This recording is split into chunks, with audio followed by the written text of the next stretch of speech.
Well, hello, I'm Barb Schlenker with your Home Sold Guaranteed Realty, and I've got Wendy, my new agent here, and we are going to do a little one-on-one session about how to target to make your financial goals in the next year. So that's what we're doing right now.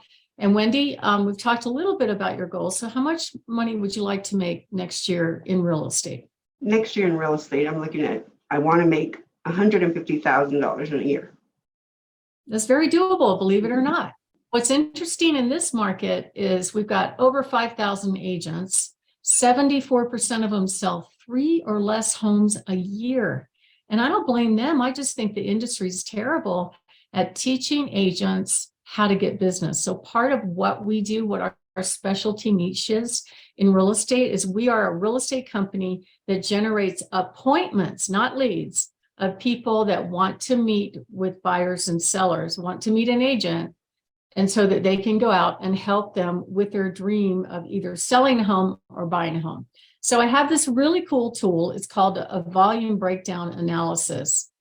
And I've kind of preloaded your goals here. So I'm going to go ahead and share my screen and show you what we're looking at.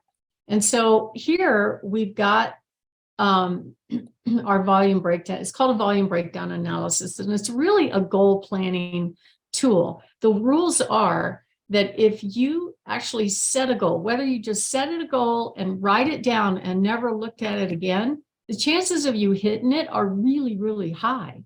So this really nifty tool will break down how many hours you got to work to make this happen, how many appointments you have to go on so you can reach your goals. So we went ahead and over here, we put in 150,000 in the next 12 months. And how many days a week you want to work? I will work about 6 days a week. I like to work. You want to do 5.5? Does that seem? Yeah, that seems Let's fair. do 5.5. Just make it real. Not everybody can work 6 days a week. Yeah. And then 4 hours a day. Mhm. Okay. 50 weeks a year. So you have to take a couple weeks off. And then down here, the 50% is I want to work on building my business to get more business half the time. And it really doesn't have to be that high. You can actually make it realistically. You could probably, if you were working on your business, say 30% of the time, and working in your business during deals 70% of the time, because we generate appointments for you, you don't have to do as much prospecting, right? Oh, great. Because we have staff in place that knows how to get the leads, convert the leads, and put these buyers and sellers in front of you directly, when all you have to do is do what you love, which is working with people and sell them homes. Isn't that true? That is true. Yeah. And I know you're really good with people. Okay. So you want to spend about 15 hours a week in real estate, and your goal is to break down 150,000 is 12,500 a month.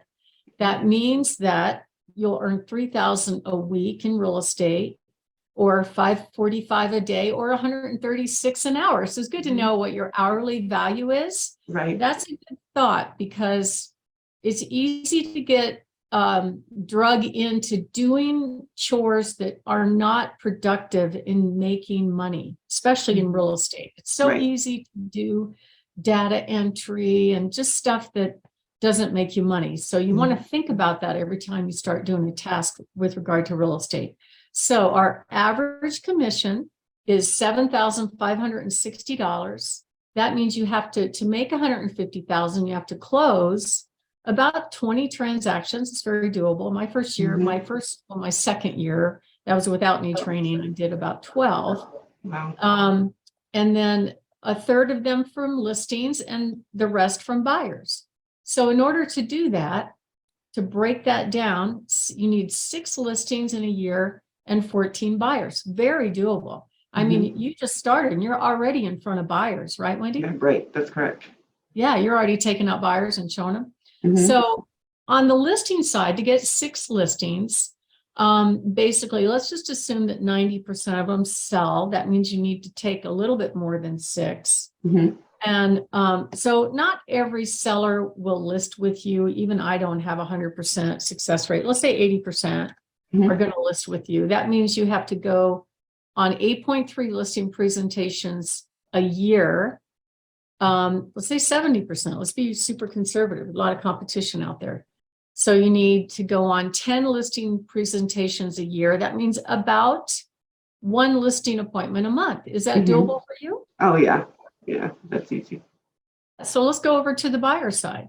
So if you want to sell 14 homes, we know that 50% of the buyers that you meet with actually do buy. Okay. And that means you have to sign up about 28 buyers, and 60% of the ones that you meet with are the ones that you sign. So that means you need about 46 buyer presentations. But if you break that down into per month, per week, it's really just one buyer presentation a week and 4 a month. So one listing, 4 buyers. Is that something that you think you can do? Yeah, I think so. I think that's great. Yeah, it's easy. And it's so nice to see this broken down to go, wow, if I did that, even with the splits and everything, that's how much you put in your pocket. And the way we're set up, you don't have to pay for marketing. You don't have to pay for lead generation. You don't have to pay for the staff. You don't have to pay for us putting those ready to act buyers and sellers. This dollar amount and this number of appointments is how much money you will put in your pocket with going on one listing appointment a month and 4 buyers a month. Wow. So let's get started. Let's do this. All right.